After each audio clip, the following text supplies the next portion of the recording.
There are some moments in your life that you simply will never forget. For me, one of these moments was when I got my first Nintendo DS paired with New Super Mario Bros. For Christmas in 2007. Until this day... Wait a second. That's better. Until this day, this game is one of my favorite Mario games of all time. So I thought to myself, why not rank every single world on this game from worst to best? So without further ado... well, let's just start. World 4. World 4 is only available if you beat the boss of world number 2 with a mini mushroom. It took me ages to figure that out as a kid. Especially because I had no Wi-Fi back then. World 4 starts out with a level full of scuttlebugs and Dory. No, not that one. And here we already run into the main problem of this world. The water is poisonous, and in multiple levels during this world this gimmick reappears. I never really like levels where you first have to wait and can't choose your own pace, and with Dory you have to wait cause she's slow as balls.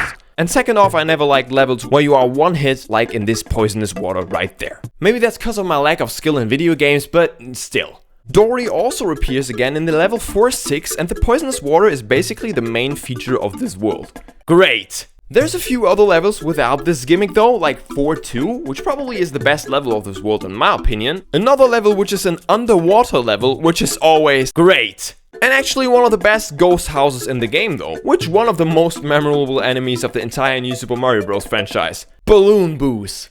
Come on, you gotta love these guys right here.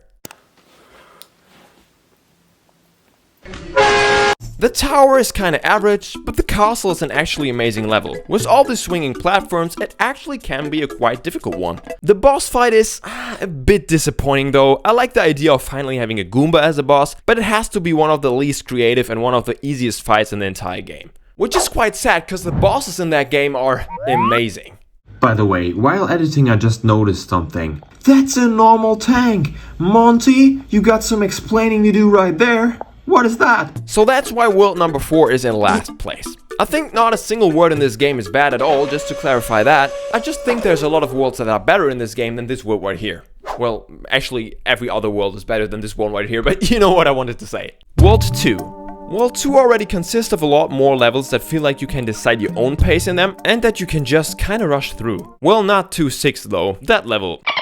No, honestly, I don't think I even have to explain why I think this is one of the worst levels in the entire game, cause take a look for yourself. It always reminded me of that one level from Super Mario Bros. 3, and I bet you exactly know which one I'm talking about. Other than that, the levels are, as I said already, a lot more fast-paced and amazing if you just want to sprint through a game quickly. The levels are quite average though, but with the right amount of difficulty and the right amount of creativity. There's some really fun enemies like the block hoppers, and especially 2-3 is one of the best levels in the entire game, I say. The castle is also a 10. Kind of like my position in Mario Kart 8 Deluxe. But here I mean it in a positive way. The castle even consists of an outdoor part, which I think is pretty neat and quite unique to the franchise. Mummy Poke is top 3 bosses in this game as well. So you see, I'm for sure not a hater of world number 2, just not as big of a fan like with some other worlds that are yet to come. World 1. Even though I consider this world one of the best first worlds in 2D Mario history, I'd still put this in number 6 spot. The levels aren't the most exciting ones, but they don't have to be. This is the first world of a new game, and they took good advantage of that fact. They introduced the new items like the Mega Mushroom and the Mini Mushroom, and just let you get along with the controls first before throwing some insane stuff at you.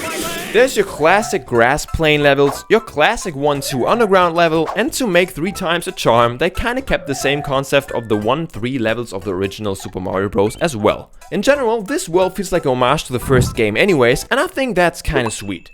The tower introduced the system of a vertical level in New Super Mario Bros. DS, and the final castle has a classic Bowser fight. Very easy though, like very easy. Also, there's just one secret level in this world, 1A, which is home to Sushi. Yes, that's his name. It kinda reminds me of the drumstick, the rooster kinda situation. What do they? And that's actually the only time my guy appears in the entire game. So you see, even though this world is kinda basic, it still holds some nice surprises. World 3. Normally underwater worlds and levels would automatically be in last place when it comes to me. I mean, is there a single game out there where underwater levels are actually fun? Okay, maybe Rayman Origins and Legends, but otherwise it's always stressful to me and the controls are... Please don't talk about the controls. But in this game, it's different. It's not my favorite world by far, but the amount of creativity and the visuals are way too pleasant to not give credit where credit is due. Also, there's not that much underwater actually happening in this water world. Because even though this is the water world, only 2 levels are really taking place underwater for the entire time. 3-1 and 3-3. I think it would be quite cheap of me to say that these 2 levels are actually the worst ones of this world, right? But they are. And because I named 2 levels, it's not only cheap, it's cheap. There's levels that still have a water theme to them, like 3A, 3C, and also the castle actually, but then there's levels like 3-2 or 3B where there's not a drop of water inside. The castle's water is also not the main part of the level, except for the boss fight, which is super creative again, and as a kid gave me a lot of struggles. Nowadays I'd say this game has to be one of the easier Mario games, but keep in mind I was like 8 or 9. World 3 in New Super Mario Bros. DS, best underwater world ever in a 2D Mario? Let me know in the comments. World 7. If it would be about music and atmosphere alone, this world would be my number 1 on the list. By far. When I first discovered the secret exit in World 5 and entered World 7, it felt like I was walking through the gates of heaven. The soundtrack greets you with such a calm and peaceful melody. The clouds look so soft and comfortable. This is gonna be fun. But also a pain in the buttocks because these levels are no joke. World 7 is the most difficult world of the game in my opinion for sure. There's just so many levels where you can just fall down and die. And the boss is also no joke, but one of the best ones in the game. Nintendo, we really need him back, like he's got all the swag that I don't, for real.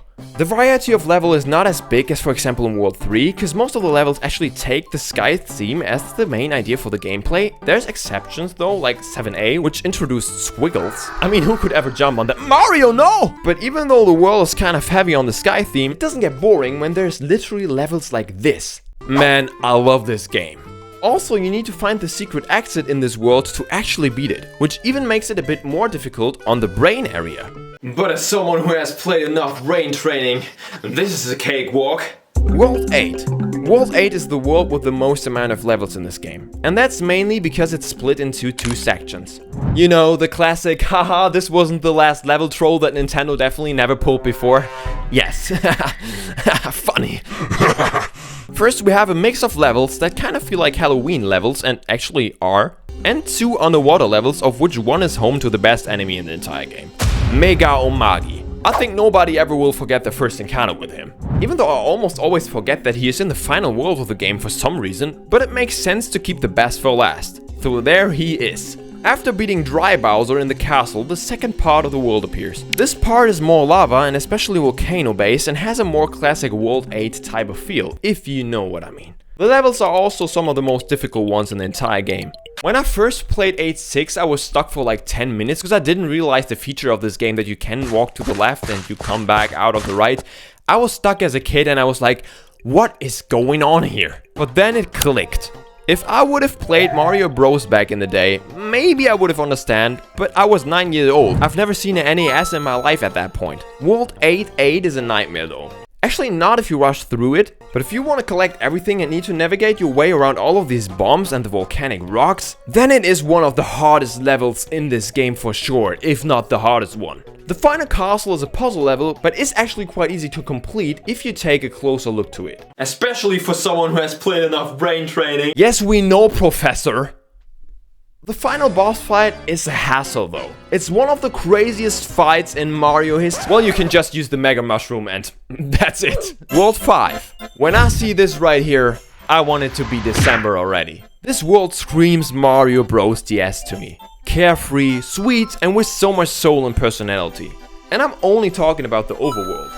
World 5 is basically the only world that really stays on topic and every level has ice or snow in it except for the ghost house. We are challenged with big piles of snow, slippery ice floors, shrinking mushrooms, up and down mushrooms, and some of the most unique enemies of the entire franchise. There's not a single level that really stands out to me, and not because they are all bad, no, they all ate. Nintendo really was cooking when they made that world. To see my boy P. Piranha in here is also amazing. Even though my boy must be freezing out here. Well, Mario has put an end to his misery anyway, so rest in peace, Petey. World 6. And here it is, my favorite world of the entire game. World 6. Looking at the overworld, this looks kinda bland compared to some of the other worlds, but also massive. Pause, sir. Over now. Pause, sir. Don't judge a book by its cover though. World 6, even though it looks that bland and grey, has some of the biggest variety in the gameplay. The levels are basically a combination of the new stone levels, like 6-1 or 6-6, but also they are inspired a lot by levels from the other worlds that we beat already. There is 6A, which feels like a level out of World 2. Then there is 6-2, which feels straight out of World 3, 6-3, which feels like World 4, and 6B, which feels like World 5. So this world is the best of both worlds. Or the best of 8 worlds. You get the best of 8 worlds! Man, I don't even know how people can subscribe to me, but thank you if you do. Also, this is one of the only 2 worlds in the game that feature multiple tower levels. And I know I didn't talk too much about the tower levels in this video, but mainly because they are not really changing the entire experience of a world. For example, the boss fights against Bowser Jr. are always kinda the same, just with increasing difficulty. But that doesn't make the fight worse or better, cause I think they timed it perfectly with the increasing skill level of the player throughout the game. But having multiple towers is amazing, cause all of the towers have really unique gimmicks to them and are always a nice change of pace compared to the other levels. Also, the boss fight against an angry Monty Mole in a tank will always be legendary to me. Is this the best boss fight of the entire game? And should I make an extra video on ranking every single boss in this game? Let me know in the comments.